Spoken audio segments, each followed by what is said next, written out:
Assalamualaikum warahmatullahi wabarakatuh. Allahumma sholli ala Sayyidina Muhammadin wa ala alihi wa sahbihi ajma'in. Takwa merupakan amalan hati yang dapat memuliakan seseorang. Karena Allah tidaklah melihat seseorang dari rupanya saja, melainkan juga dari hatinya yang tertanam ketakwaan. Rasulullah SAW bersabda, "Sesungguhnya Allah tidak melihat pada rupa dan harta kalian, namun yang Allah lihat adalah hati dan amalan kalian." Hadis riwayat Muslim.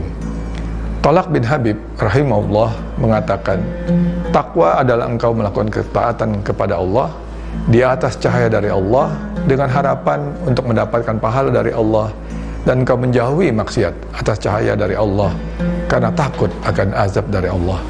Di antara bentuk ketakwaan adalah ketika seseorang hamba dapat bermanfaat bagi sesama.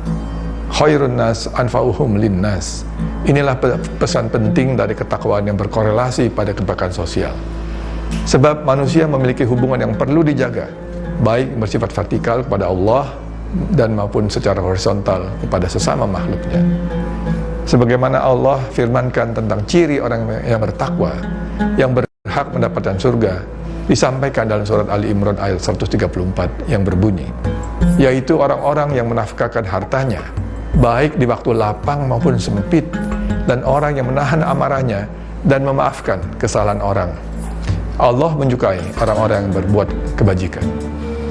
Para pemirsa sekalian, gemar berinfak merupakan salah satu ciri orang bertakwa yang memiliki kebaikan sosial. Mereka lah orang-orang yang baik dalam keadaan susah maupun mudah, lapang maupun sempit, senang maupun sulit, sehat ataupun sakit, dalam segala kondisi selalu berinfak. Inilah orang yang bertakwa yang sesungguhnya.